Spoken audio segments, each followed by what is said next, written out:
Have you ever been in a room and noticed that certain individuals, people who might not be the richest or the most glamorous, maybe not even the most technically intelligent, they just seem to possess this almost magnetic quality? Oh, absolutely. They just seem to effortlessly get the best jobs, attract the best friends, land the greatest opportunities. And glide into the most fashionable zip codes? It's like they have a secret code. It really is the central mystery of professional and social success, isn't it? And our source material today, it suggests the answer isn't about pedigree or, just luck. Right. It's the mastery of a really subtle, almost silent social language. It's simply, as the source puts it, a more skillful way of doing it. And they've somehow learned how to read and send and really control those subliminal signals that govern pretty much all human interaction. And that's exactly our mission today. We're doing a deep dive into the specific, the tactical, and sometimes surprisingly, maybe manipulative communication secrets. A collection of tricks, as the source calls them, that these successful people use, maybe intuitively, maybe not, to capture hearts and, conquer minds. We're going to deconstruct how they build that charisma step by step. And that deconstruction is so necessary because the sheer level of information transfer we deal with every single day is just staggering. Right. The University of Pennsylvania, they estimate something like up to 10,000 units of information flow per second between just two people. 10,000, that's huge. It's an incredible volume. And most of that flow is subliminal, it's nonverbal, it's way below our conscious awareness. The big players, they don't just react to those signals. They've trained themselves, it seems, to send and receive them perfectly. They ensure their every communication is clear, credible, and, powerfully charismatic. So, okay, let's start right at the very beginning. That instant snapshot, that moment before a single word is even spoken. Our sources are really insistent that first impressions are basically indelible. And critically, more than 80% of that initial judgment, it's based purely on body language. 80%. Before you even open your mouth. The story of your life, as they say, is kind of shrieking before your lips even part. Wow. And that speed, it's probably a defensive mechanism, right? In this information-saturated world we live in, people just take a quick mental snapshot. And they cling to it. They cling to that image fiercely. So it makes sense that the first moves of any successful player are focused on optimizing that initial visual data flow. And it starts, maybe surprisingly, with a deliberate lack of speed. Okay. Which brings us right to the first technique, what the sources call the flooding smile, trick number one. Right. We're all used to that nervous instant flash, the professional grin that doesn't quite reach the eyes. But the material states flat out that the old-fashioned instant grin carries no weight. So why does speed kill the sincerity here? Well, it seems to come down to cognitive load and how we assess authenticity. When someone smiles instantly, like the second they see you, the brain kind of registers it as a reflex. Like an automatic thing. Exactly. It's categorized as maybe social compliant, maybe it's a technically correct smile, a Duchenne smile even, but it lacks that feeling of personalization. Okay. The flooding smile, it requires this crucial delay. The technique says you must genuinely look at the person, pause for just a split second, just long enough to, quote, soak in their persona. Soak in their persona. And then, only then, let that big warm smile slowly flood over your face and, importantly, overflow into your eyes. The psychological payoff of that delay, it seems enormous then. By making them wait just that single beat, you're communicating that they are special, that the smile isn't automatic, it's for them. Precisely. It turns a simple gesture into a moment of real recognition. It feels earned, almost. Yeah. Think about that anecdote in the source material about Missy. She apparently had this quicksilver, kind of nervous, giggling smile. But when she transitioned into a tough corporate CEO role, she had to consciously adopt a slower, more deliberate, malicious smile. Her father apparently told her, very wisely, that while he loved her, her smile was just too quick. Interesting. And this is backed up. Yeah, the source points to historical observation. It cites studies noting that powerful female leaders, think Margaret Thatcher, Indira Gandhi, Golda Meir, they were always slower to smile. That slight delay, it adds this perceived sincerity, credibility, and just tremendous weight to their nonverbal message. It makes the smile count. Okay, so if the smile is our first, let's say, offensive weapon in this social game, then the eyes are definitely the heavy artillery. Aha, good analogy, yes. Moving just north a few inches on the face, we encounter what the source calls the psychological lethal weapons. Sticky eyes. Trick number 2. Sticky eyes. It sounds a bit much, but it's about sustained, intense eye contact, but with a very specific quality. Okay. The technique advises visualizing your eyes as being literally glued to your conversation partner with warm, sticky taffy. Bomb taffy. Yeah, the warmth is key. And you don't break eye contact immediately after they finish speaking. That's important. Keep holding it. Keep holding it. And when you finally must look away, maybe to check a note or glance at something across the room, you do it slowly. You kind of visualize stretching that gooey taffy until the connection string finally breaks. That sounds incredibly intense. I mean, doesn't maintaining that level of focus risk crossing the line? Going from sincere interest into something maybe a bit obsessive or even aggressive? That's a fair question, and that's exactly why the warm taffy visualization is so important. The warmth the source emphasizes is key. Yeah. You're not staring with a cold, blank gaze, right? You are projecting deep, empathetic comprehension. And look, the risk is arguably worth the reward because the science, according to the source, confirms its potency. How so? Intense eye contact significantly increases the other person's heart rate. It apparently shoots an adrenaline-like substance through their veins. Yeah. And the source material explicitly notes this is the same physical reaction people exhibit when they're starting to fall in love. Wow. So you're literally... You are, quite literally, making them feel absolutely captivating on a physiological level. You're making a physical impact. Okay, that's powerful.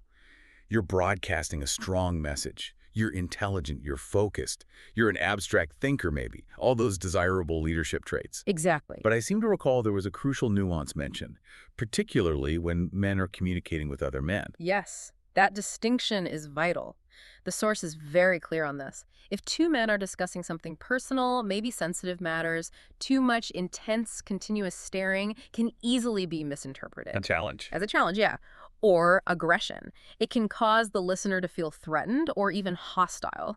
So in those intimate male-to-male conversations, sticky eyes should probably be dialed back a bit, slightly less sticky. But otherwise? Otherwise, men are actually encouraged to use more eye contact with women, and definitely in most day-to-day business communications, to convey confidence and respect. Okay. And for group settings? Yeah. Like 3 or more people. That technique evolves, right? Into epoxy eyes. Epoxy eyes. Yeah. Yeah, this is more of a tactical maneuver. Typically, in a group, most people tend to look at the person who's speaking. Makes sense. But with epoxy eyes, you deliberately concentrate your gaze on the listener specifically, your target person in that room rather than the person who's actually talking. Huh. How does that work? It's a subtle shift, but it apparently disorients the target in a really fascinating way. They sense your intense interest, but it's focused on their reaction to what's being said, even though they aren't the one speaking. So you're watching how they take it in. Exactly. It's a powerful way to sort of gauge influence or agreement or maybe disagreement, and it definitely makes that target listener feel noticed, especially in, say, a high-stakes meeting where they might be one of the quieter ones. You're signaling their response matters to you. All right, fascinating. Let's move down from the face and the eyes now to the entire physical package. This brings us to posture. And trick number 4, hang by your teeth. Posture. It's maybe the most constant subconscious symbol of assurance, status, self-worth. It's that, look, winners have constantly, as the source says. Right. If you slump. If you slump, you're telling the world you feel defeated or maybe unimportant. The big players, they leverage a specific visualization hack to ensure their posture is pretty much always perfect. And the visualization is quite dramatic, the circus iron jaw bit. Precisely. You're supposed to visualize an imaginary circus iron jaw bit hanging from the frame of every single doorway you walk through. Every doorway. How many is that? Well, the source estimates we walk through about 60 doorways a day in a typical environment, so 60 times a day. Wow. You mentally take a bite on that imaginary bit, and that simple action, throwing your head back just slightly, it naturally pulls your cheeks into a soft smile and, crucially, lifts your entire frame into perfect alignment. So head high, shoulders back. Head high, shoulders back, torso out of the hips. It gives this impression of almost weightlessness and readiness. Perfect posture, automatically triggered. That's really clever because it embeds the correction into a daily repeated habit. If you actually do that visualization 60 times a day, every doorway becomes a little reminder to reset your status signal. It creates an almost automatic physical habit over time. And the thing is, when you look like a stubber, somebody tall, aligned, confident people just unconsciously start responding to you like you're a somebody. Yeah, perception becomes reality. Exactly. That habitual, effortless good posture, it's one of the most undeniable, non-negotiable marks of a big winner, according to this material. It confirms that internal self-respect that the flooding smile and sticky eyes just kind of enhance. Okay, let's transition now. We've talked about that nonverbal power. Let's move into the art of actually connecting and crafting conversation. And this requires us to deal with a universal human truth that our sources call the inner infant. Ah, yes, the inner infant, the psychological core of the ego, really. The idea is that every single person, deep down, harbors this inner infant that's constantly rattling the crib bars, metaphorically speaking. Wailing. Wailing for recognition. Recognition of how special they are, how unique their perspective is.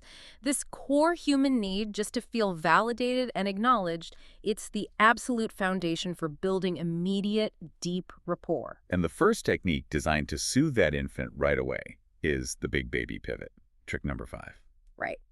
The method here sounds almost deceptively simple, but the execution is key. The instant you are introduced to someone new, you absolutely must reward them with a warm smile, yes, but also a total body turn. Full body. Yeah, pivoting 100% toward them and giving them undivided, immediate attention. This isn't just about turning your head. It's about shifting your entire center of gravity, your whole physical presence, to align completely with them. It sounds like the kind of focused attention we usually reserve for, like true VIPs or, well, as the name suggests, maybe adorable children. That's the exact comparison the source uses. Think about the anecdote they share about Carla at some corporate event. Okay. She was apparently playing it cool, giving attractive men just minimal sort of detached attention. And guess what? They kept walking away. But then this little 5-year-old boy, Willie, tugs on her skirt, and Carla. She immediately kneels down, beams at him, and gives him her full, uninhibited attention. Just radiates warmth and sincerity. The light bulb moment. Exactly. The light bulb moment was when she realized she needed to treat the corporate big cat, this important executive who approached her next, with the exact same full-body pivot and absolute welcoming attention she just gave little Willie. And that level of pure, unadulterated focus, it must captivate adults precisely because we so rarely receive it anymore. Pivoting 100% toward that new person just shouts the message, wow, you're the most important person in this room to me right now. It completely satisfies that inner infant, instantly. No one is left wondering if you'd rather be scanning the room or talking to someone else. You are dedicated fully to that moment, to them. Okay, but what about those moments when we meet someone new and, despite our best intentions, our body language just misfires? We send signals of shyness or awkwardness or maybe even hostility without meaning to. Right, the accidental stay away signals. Yeah. For that, we need trick number 6. Hello, friend. This is such a powerful visualization trick. It's designed specifically to override those anxious defaults, those misfired signals. The idea is when you see the new acquaintance approaching, or maybe just before you're introduced, you play a little mental game. Sure. You consciously, deliberately see them as a treasured, long-lost friend that you are absolutely thrilled, just overjoyed to finally reunite with after all this time. That mental shift seems really crucial. It's like you're bypassing the amygdala, right? Where all that fear and social anxiety often kicks in. Yeah. If I genuinely visualize that warmth, my body should just automatically generate the right nonverbal cues. It really does, according to the source. Your lips naturally part happily, your eyes soften and widen in acceptance, your eyebrows do that little flash of recognition, and your palms instinctively tend to turn up in that welcoming, non-aggressive, I submit kind of position. And it's not faking, is it? It's more like triggering. Exactly. It's triggering genuine, positive physical responses through deliberate mental conditioning. You're telling your body how to feel, and it obeys. And the beauty of this, it seems, is that it becomes a kind of self-fulfilling prophecy. We're dealing with social feedback loops here, aren't we? Absolutely. The source material even references an Adelphi University study that apparently demonstrated this perfectly.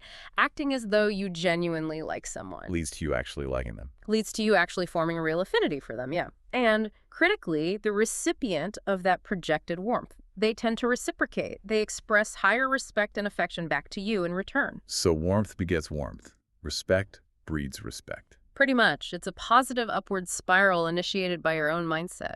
Okay, let's turn our attention now to the actual verbal aspect of conversation. Specifically, how do the big players handle those really common, sometimes mundane, conversational landmines? like asking about where you're from or what you do. Right. The goal here, consistently, is to eliminate those boring, dead-end, one-word answers and instead always offer what the source calls conversational bait. Bait. Okay. Starting with trick number 15. Never the naked city. This is about the one-word answer to where are you from?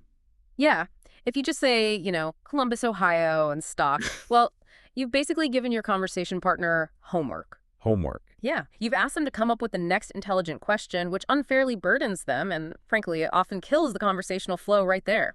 The source even mentions this Devlin debacle, some communications expert who got caught off guard, stumbled, and couldn't think of a single interesting fact about his own hometown fast enough. Uh-huh. Okay, so the remedy is preparation, having that conversational bait ready to go. And crucially, tailoring it to your listener's likely interests. How do you do that on the fly? Well, you prepare a few options. For instance, if you're talking to someone you sense is interested in urban planning or maybe travel, you might mention that, say, Washington, D.C. was designed by the same city planner as Paris. Oh, interesting. Right. Or if it's a business person and you're from Columbus, you might mention that Columbus is often called the most American city because so many major corporations use it for product testing demographics. Got it. So you need several variations ready, not just the city name, but an interesting listener-centric anecdote about it. Precisely. Give them something easy and interesting to hook onto. And we apply the exact same principle to professional life, right? That's trick number 25. The nutshell resume. Again, avoiding just the simple, flat job title. Absolutely. When someone asks, what do you do?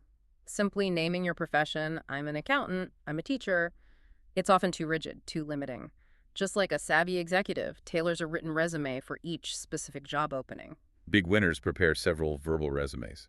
Exactly. You deliver a calculated oral resume right there in a nutshell, but you emphasize different aspects or benefits based on who you think your listener is and what their interests might be.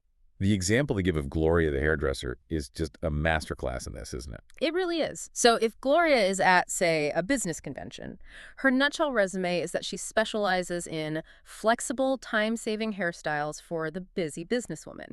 Makes perfect sense there. Right. However, if she's at a social luncheon, talking to a very stylish older woman with gray hair, her nutshell resume suddenly becomes that she specializes in a wonderful array of blue rinses and cuts that really maximize shine. Uh-huh. Same job, totally different angle. Completely different emphasis, perfectly tailored to the listener's immediate sphere of interest, and maybe even their vanity. That requires significant presence of mind, though. You have to quickly assess your audience and deliver that customized description of yourself on the spot. It sounds, frankly, a bit exhausting. It sounds like work, yes, absolutely. But the source argues it's the difference between being instantly forgettable and being instantly relevant. And this ties directly into the more refined approach that the real big cat players use, which is trick number 24, the superior substitute for even asking, what do you do in the first place? Wait, so the winners just avoid that question altogether.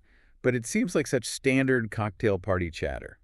The source argues it's actually kind of a cruel corporate question. When you think about it, it forces disclosure, right? Oh. And it can easily sound crass or judgmental or just plain insensitive. How so? Well, think about it. It's awkward for someone who might be between engagements, as they say, or for people with jobs that are maybe inherently unpleasant. The source mentions a cadaver cutter, an IRS agent. Yikes. Right. Or even for accomplished mothers who might fear being dismissed as just a housewife. It immediately forces people into a potentially uncomfortable box. Okay, I see that. So the winning move is the substitute question. The superior substitute, which immediately grants you, quote, big cat stripes for being socially nuanced and considerate, is the simple 8-word question. How do you spend most of your time? How do you spend most of your time? It provides discretion. It allows the spiritual person to talk about their volunteer work, the unemployed person to discuss their hobbies or job search, the full-time mother to articulate the complexity and value of her role without judgment. It assures the listener that you see them as a whole person, not just their paycheck or job title. That's actually quite elegant. Okay, finally, let's look at one very tangible strategy for effortlessly starting conversations, particularly in those potentially intimidating social settings. Trick number 12. Always wear a what's-it. A what's-it, yes.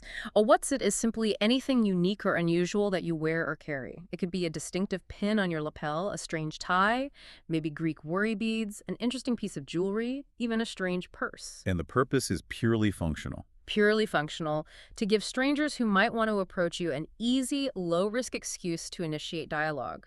Ah, it eliminates that initial moment of conversational paralysis. They don't have to struggle to comment on the weather or invent some awkward compliment. Exactly. They can just point and ask, "Excuse me, I couldn't help but notice your pin. What is that?" Or, "What are those beads?" Got it. It provides the opening line for them. Precisely. The source notes the example of a guy named Alexander who carries Greek worry beads. Any woman, or man for that matter, who wants to talk to him, has an immediate, safe, curiosity-driven opening. It's a crucial little socializing artifact because it guarantees an approach that feels natural, not forced or awkward. So the recommendation is to make sure your what's it is clearly visible before you even walk through the door. Yeah, have it ready. It's like putting out a welcome mat for conversation. Okay, great practical tip. Mm-hmm. Now that we've sort of nailed the introduction and that initial verbal exchange, let's move into the techniques that really build credibility, sustain influence, and forge those deeper emotional connections that are necessary for long-term success. Right, moving beyond the first impression. And we have to start with a major credibility killer, something that can undermine all the good work you did with the flooding smile and sticky eyes. That's trick number 7, limit the fidget. Fidgeting, it seems so minor, right? Just an unconscious habit. Why is it such a liability? It's actually a massive liability, according to the source, because those little unconscious movements, shifting your weight constantly, twitching, bringing your hands near your face, incessantly scratching, they are physiologically very similar to the nervous fight-or-flight responses that a polygraph machine detects. Like lie detector signals. Exactly. So even if you are telling the absolute, honest-to-goodness truth, that visual leakage of nervous energy can be subconsciously interpreted by your listener as signs of stress or shiftiness, or maybe even outright deception. So the truly professional communicator has to consciously squelch, just stop, all extraneous movement when the communication really counts. That sounds incredibly difficult to maintain, especially under pressure. It is difficult, which is precisely why it's identified as a mark of a big winner. The rule is presented as quite strict. When the spotlight is on you, when what you're saying matters, you must appear physically anchored, calm, and serene. Even if you're not feeling it inside. Even if you're not, let your nose itch, let your ear tingle, let your foot prickle. The source says, but do not scratch or squirm or fidget. The historical example they lean on heavily is Richard Nixon in the 1960 presidential debate against Kennedy. Oh yeah, the famous first televised debate. Yeah. Pundits argue that Nixon's nonverbal leakage, he was visibly fidgeting, sweating profusely, constantly mopping his brow under the hot studio lights. While Kennedy just looked cool, calm, and collected. Right. That contrast arguably cost Nixon the election. He looked unstable, maybe untrustworthy, even when his points might have been perfectly valid. That's the destructive power of the fidget. And a key rule within this technique emphasized strongly is keep your paws away from your puss. Keep your hands away from your face? Keep your hands away from your face. Hand motions near the mouth, nose, or eyes are apparently the biggest nonverbal giveaway that a listener might subconsciously feel something is not quite right about the speaker or what they're saying. The winner learns to channel that nervous energy elsewhere, maybe tensing their toes inside their shoes, something invisible, but not letting any outward movement leak. Okay, so controlling your own leakage is crucial. But to really connect, winners also need to develop keen observation skills for the other person's signals, a kind of dual track of communication. This leads us to trick number 8, Hans's horse sense. This is one of my favorite examples from the source material. It's such a brilliant lesson in social intelligence, and it comes from the famous story of Clever Hans. The German horse that could count. The horse that everyone thought could count, yeah. Hans was believed to be this equine genius who could answer math problems by tapping his hoof the correct number of times. For the researchers eventually figured out he wasn't actually doing math at all, right? Not at all. He was responding to incredibly subtle, often completely unconscious, tension and relaxation signals given off by his human audience, or by the researcher asking the questions. How did that work? As Hans approached the correct number of taps, the people watching would unconsciously tense up in anticipation, holding their breath slightly. Then, the instant he hit the right number, they'd relax, maybe a tiny sigh, a subtle shift in posture. And Hans picked up on that. Hans, the horse, was an absolute master reader of human microexpressions and tiny body language shifts. He wasn't counting, he was reading the room with incredible accuracy. That's an incredible lesson in just pure observational power. So the human application here is to develop that same kind of dual track you need to express yourself clearly and eloquently, yes, but simultaneously keep a sharp, almost peripheral eye on how your listener is reacting to you. You absolutely must always be monitoring those nonverbal return signals. Are they nodding vigorously? Great. That suggests rapport. Keep going. Are they frowning slightly? That might signal confusion or disagreement. Maybe clarify. What are the big warning signs? Rubbing their necks. That's a classic self-pacifying gesture that can suggest you're being a pain in the neck to them. And most critically, watch their feet. Are their feet pointed toward the door? That's often the earliest, most reliable nonverbal signal of mental disengagement. It means they subconsciously want to escape the conversation. So if you detect those negative cues, that dual track mechanism demands an immediate pivot, doesn't it? You have to change the subject, or maybe adjust your delivery style, ask a question. Absolutely. Stop whatever you're doing that's causing the negative reaction. If a horse can develop this sense just to earn an apple, the source implies, surely a professional human can develop it to earn millions, or at least goodwill. Mastering this dual track is what makes people say, wow, he picks up on everything, or she just seems to know what I'm thinking before I even say it. It's not mind reading, it's just highly refined observation. Exactly. Hyper-awareness. Okay, moving on to influence and clarity. A major part of persuading people is making your ideas actually stick, making them memorable.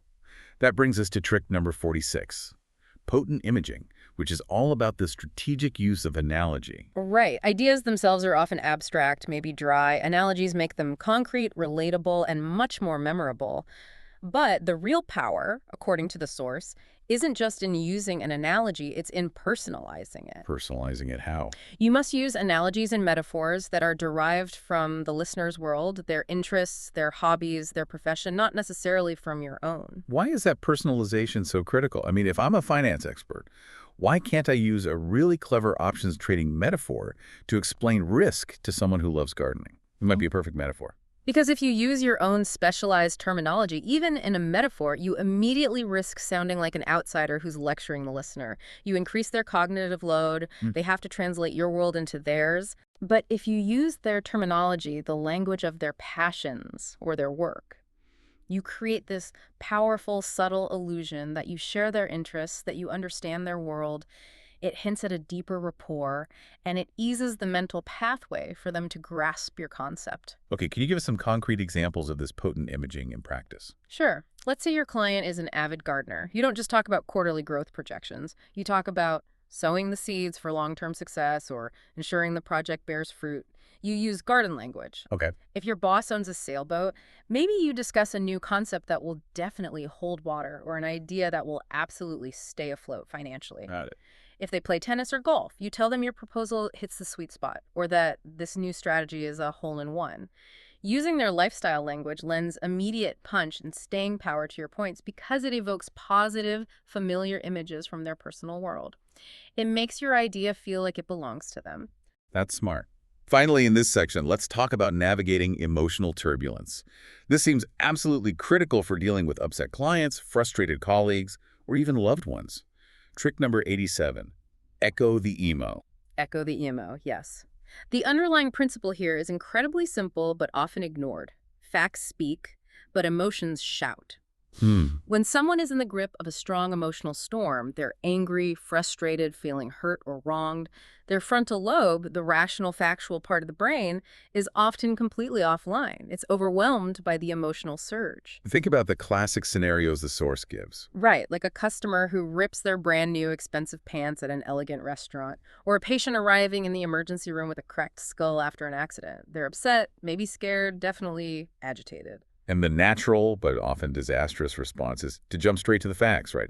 What color were the pants? Do you still have the receipt? Or what's your insurance number? We need your date of birth, the classic triage nurse example. Exactly. And doing that just heightens the distress. It makes them feel unheard, dismissed. The key is you must let them emote first. Just listen sympathetically. Let them vent. Let them carry on about the mortification, the frustration, the pain, the idiot driver, the uncooperative coworker, whatever it is. Let the storm pass. Let the storm blow through. Only after they have fully vented that emotional energy are they likely to be receptive to discussing facts, procedures, or solutions.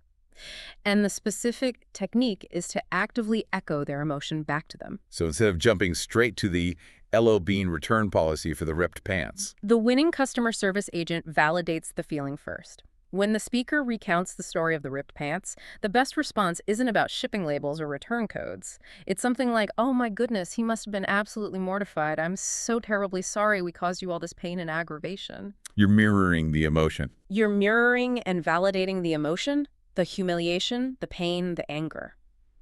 By doing that first, the emotional core starts to calm down, the frontal lobe comes back online, and then they become receptive to actually discussing the facts and finding a solution. If you ignore the emotion and jump straight to your process, you just ensure they'll remain agitated, feel unheard, and often dig in their heels or make unreasonable demands. It really sounds like a fundamental formula for de-escalation in almost any conflict.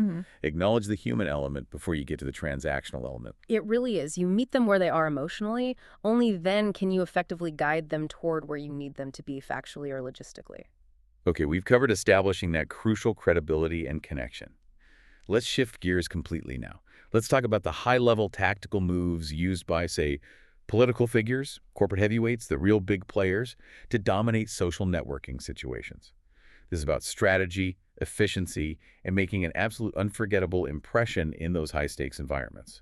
Right, moving into the realm of strategic social navigation. And this whole strategy really begins with maximizing your availability and engagement, which leads us directly to trick number 71, munching or mingling. Pick one. And the sources are very clear. Big winners never hold food or drink while they're seriously working a room. Never. They view literally any object held between two people except, the source amusingly notes, their belt buckle, as both a physical and a psychological brick wall. A barrier. A barrier. Their goal is to be fully engaged, eyeball to eyeball, belly to belly, with their constituents, their prospects, their targets. Therefore, the pros eat beforehand. They need both hands free. For what? For shaking hands firmly, for seamlessly exchanging business cards, for making dynamic gestures to emphasize a point.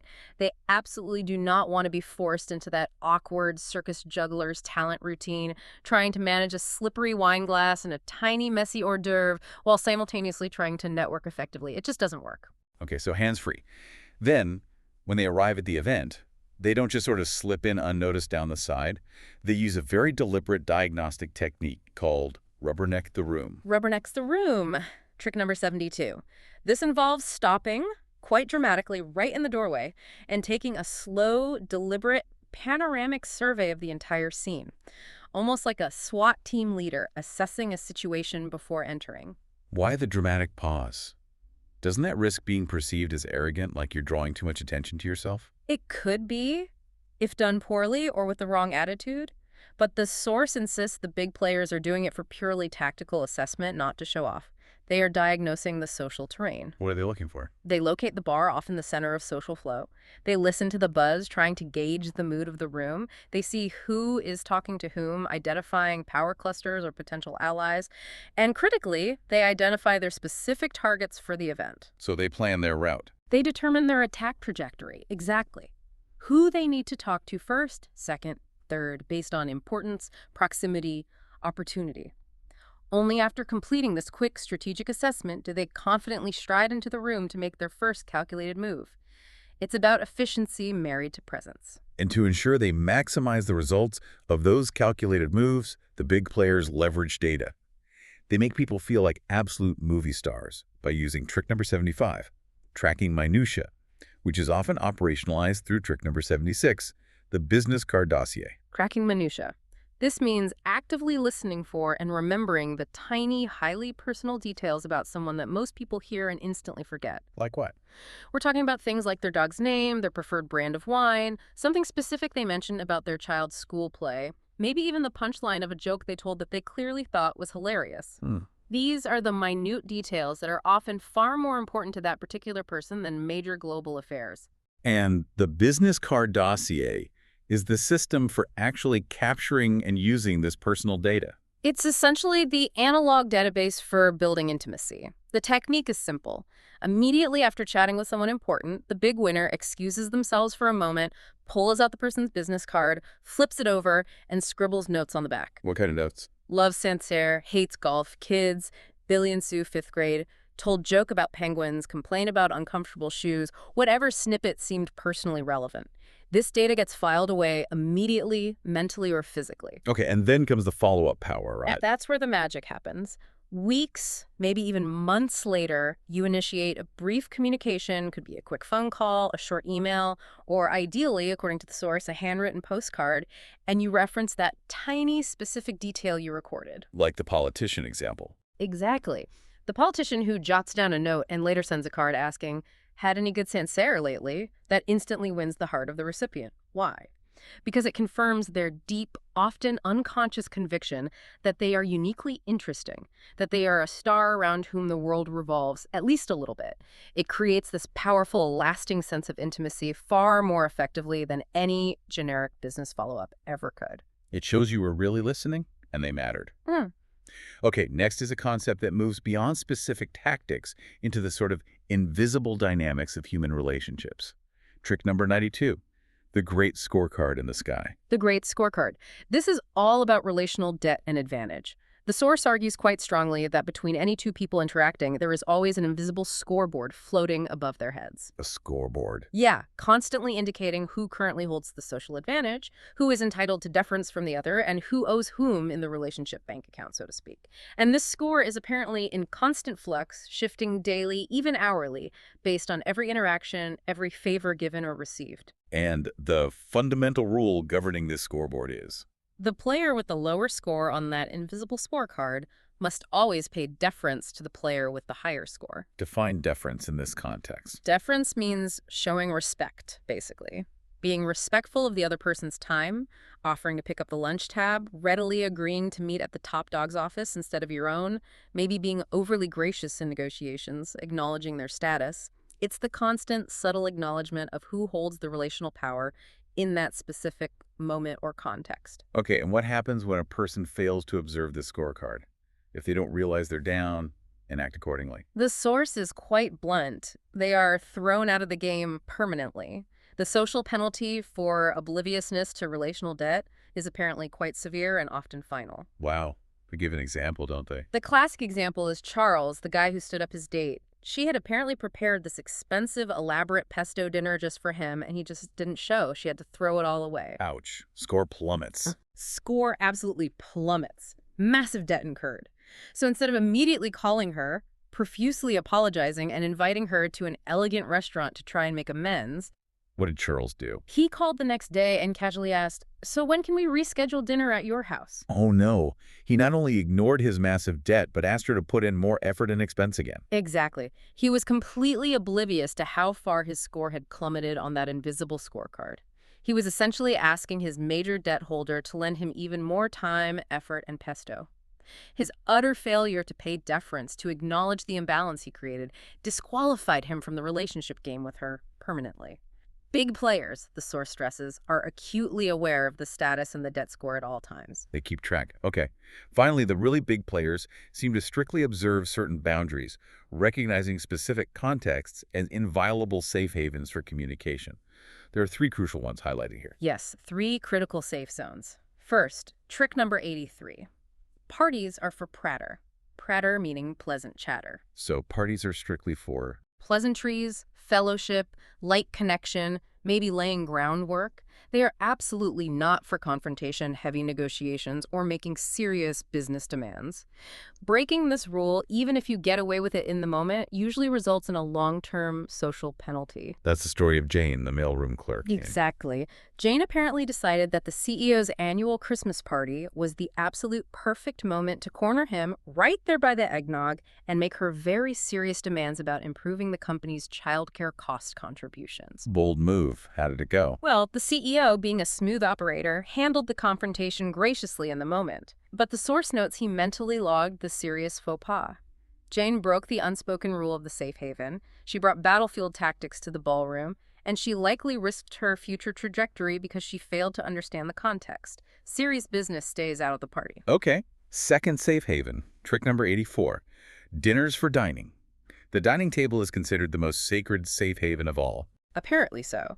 The dining table, especially in a business context, but also socially, is reserved for discussing the positive side of things, dreams, brainstorming, positive feedback. design concepts, shared successes, tough talk, serious disagreements, negative feedback that must be reserved for the conference table or maybe the office. Why the strict separation? Because, as the source rather visibly puts it, tough negotiating is unpalatable and can ruin an otherwise perfectly mouth-watering veal chop. The physical act of eating, the atmosphere of comfort, conviviality, digestion, it's just fundamentally incompatible with high-stress conflict or bad news.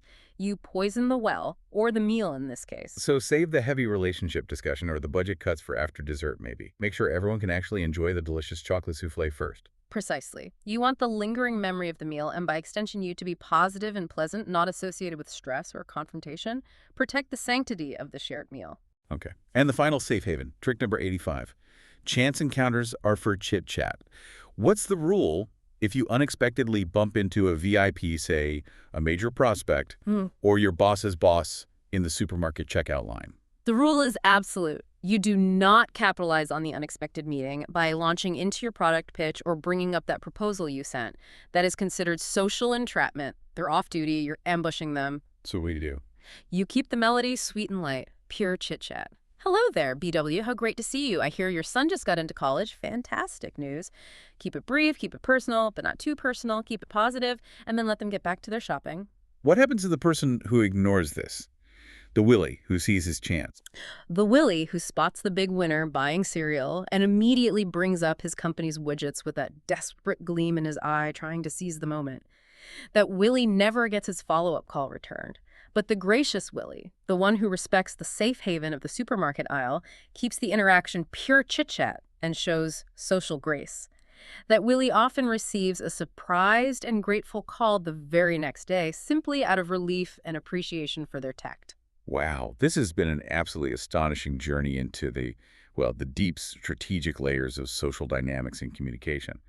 If we try and synthesize all these techniques, all these moves, the flooding smile, the sticky eyes, the dual-track observation, respecting the scorecard, the safe havens, what does this all really mean for the average person listening, the person who feels maybe they aren't naturally gifted with amazing charisma? I think the biggest takeaway is that communication, real effective communication, and the charisma that comes with it is fundamentally a learned skill. It's not some innate talent that you're either born with or you're not. So it's not magic. It's not magic at all. The difference between the big winners and the little losers, as the source starkly puts it, isn't some mysterious touch. It's the cumulative outcome of, quote, many years of making small, smooth moves. Every single technique we discuss today is a deliberate, practiced, learnable move. Charisma, in this view, is simply confidence expressed through highly refined habits. So repeating these small, smooth, intentional moves, like hanging by your teeth in every doorway, like using the big baby pivot that creates good habits. Right. And good habits, repeated consistently, they create character. And character ultimately creates destiny. The successful people the source analyzes that travel agent who built a huge business, the Fifth Avenue hairdresser with elite clients, the state senator who rose through the ranks. They didn't just ascend by accident or luck. They captured hearts. They captured the hearts and minds of hundreds, maybe thousands of people along the way. People who instinctively wanted to help them, to boost them up the ladder, because they made those people feel good, feel seen, feel important. And that ultimate difference, it seems to come down to a fundamental attitude, doesn't it? The core mindset that you project out into the world. Exactly. The big winner, the person who instinctively, maybe literally, sidesteps to leave the path clear for you, the one who makes you feel welcome, they operate from a core philosophy that sounds something like, there you are, how wonderful, let me make room for you. It's inclusive, welcoming. Whereas the little loser's mindset, the one who hogs the spotlight, dominates the conversation, always needs to be the center of attention. Their underlying message is often, hey, look at me, here I am, aren't I great? It's a stark contrast. One is focused outward, making space for others. The other is focused inward, demanding space for the self. So maybe we leave you, the listener, with that simple but profound question to practice today, maybe this week, in every single interaction you have. Which attitude are you going to consciously choose to adopt? The deference, the observation, the inclusion of the big winner, or the self-absorption, the neediness of the little loser? Which path will you practice? Until next time, keep practicing those small, smooth moves.